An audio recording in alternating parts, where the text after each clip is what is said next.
जय श्री राम, जय बालाजी सरकार। नमस्कार दोस्तों, मैं सरिता शुक्ला अपने और आपके यूट्यूब चैनल पर आप सभी का स्वागत करती हूं और बालाजी से प्रार्थना करती हूं कि आप सभी लोग सकुशल अपने घर सुरक्षित हों। दोस्तों, आज की वीडियो मैं बना रही हूं ज्येष्ठ माह में शुक्ल पक्ष में पड़ने वाली निर्जला एकादशी को लेकर कुछ बहुत ही चमत्कारिक और बहुत ही सुंदर उपाय बताऊँगी और कुछ बहुत ही सुंदर चीज़ें बताऊँगी। शायद ही ऐसी सरल भाषा में आप लोगों को और कहीं जानकारी प्राप्त हो, इसलिए इस वीडियो को ज़रूर देखिए और उन उपायों को करके अपनी किस्मत ज़रूर बदलिए। देखिए, सबसे पहले वीडियो शुरू करने से पहले सबसे पहले सभी बड़ों को सादर चरण स्पर्श, छोटों को शुभ आशीर्वाद, जो मेरी उम्र के हैं उनको प्रेम भरा नमस्कार। और बताइए कैसे हैं आप सभी लोग। आशा करती हूँ कि बालाजी की कृपा से मज़े में ही होंगे और मज़े में ही रहिए। और मैं आप लोगों से रिक्वेस्ट करती हूँ, कृपया ज़्यादा से ज़्यादा लोग चैनल पर आइए, वीडियो को देखिए, चैनल को सब्सक्राइब करिए और मुझे सपोर्ट करिए। चलिए वीडियो शुरू करते हैं। बहुत ज़्यादा समय नहीं लूँगी क्योंकि वीडियो जो है काफ़ी लंबी हो जाती है। देखिए, निर्जला एकादशी को साल की सबसे बड़ी एकादशी माना जाता है।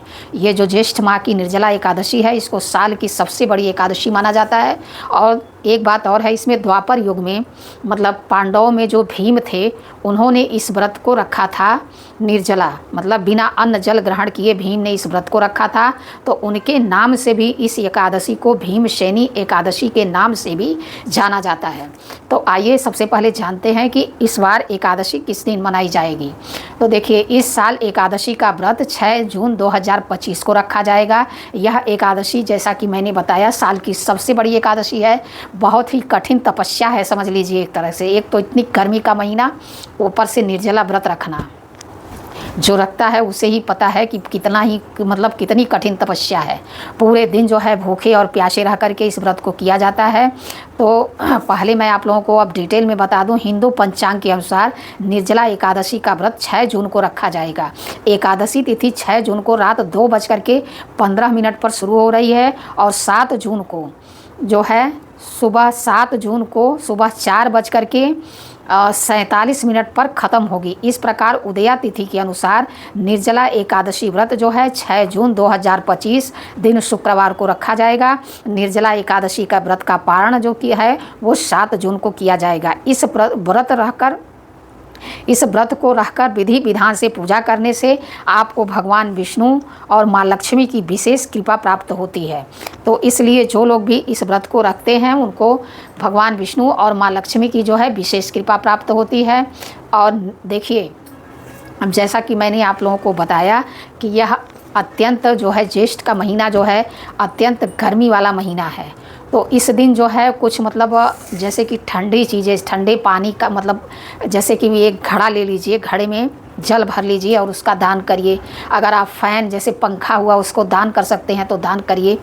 मैं आप लोगों को कुछ विशेष उपाय बता रही हूँ, इसको करिए। और एक उपाय मैं बहुत खास बताऊँगी, उसको अंत में बताऊँगी, इसलिए वीडियो ज़रूर देखिएगा।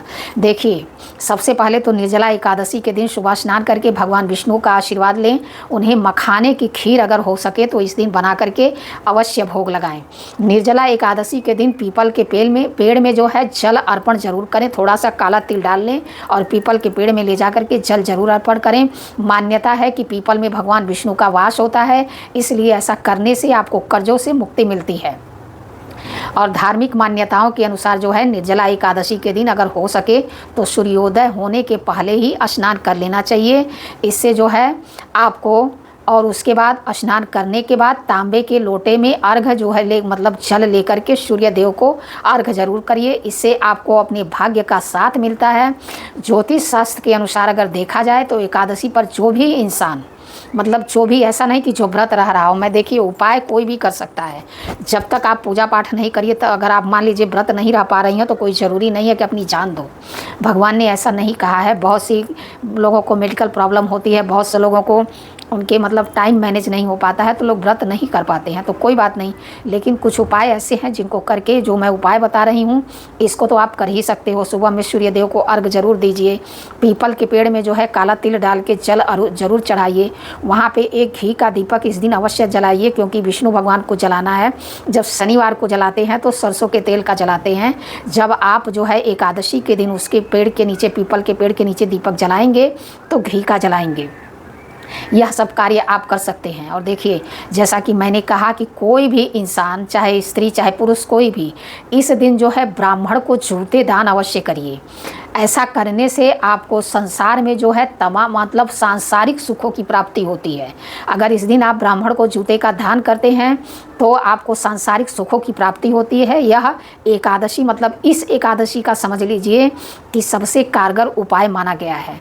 निर्जला एकादशी के दिन विष्णु भगवान को पीले रंग के वस्त्र, फल और अनाज अर्पित करिए।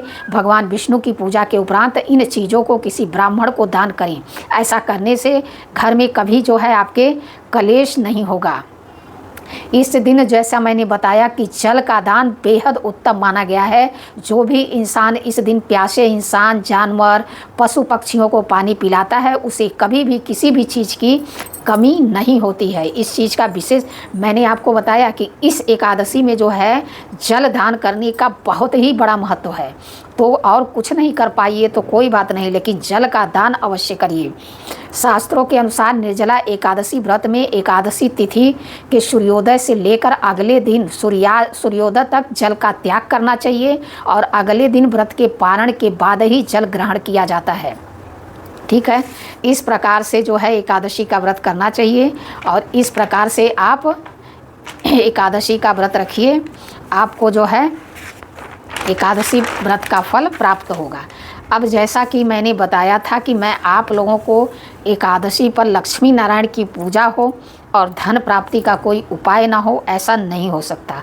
तो इस दिन मैं आप लोगों को एक विशेष उपाय बता रही हूँ। इसको आप जो है एकादशी के दिन अवश्य करिए। जो व्रत रहते हैं वो भी कर सकते हैं, जो नहीं रहते हैं वो भी कर सकते हैं। आपको क्या करना है, एक पीला कपड़ा ले लीजिए छोटा सा, उसमें जो है 7 हरी इलायची, 7 लौंग और 7 सिक्के।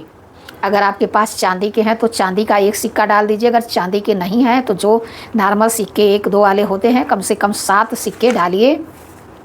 और उसमें जो है थोड़ा सा लाल सिंदूर मतलब ऑरेंज कलर का सिंदूर नहीं, लाल वाला सिंदूर, कुमकुम, थोड़ा सा उसको डालिए। और उसके बाद उसकी पोटली बना लीजिए। पोटली बना करके वह पोटली लक्ष्मी नारायण के चरणों में रखिए। उसके बाद उनको जो है गुलाब के फूलों की माला अर्पण करिए। और अगर आप धन संबंधी कामना करिए कि हे लक्ष्मी नारायण, मेरे घर से दुख दरिद्रता का नाश करिए, मेरे घर में निवास करिए, हे नारायण मेरे घर को छोड़ करके मत जाइए। अगर आप नारायण से इस तरह कहेंगे तो माँ लक्ष्मी को तो रुकना ही रुकना पड़ेगा। इस तरह से उनसे प्रार्थना करिए।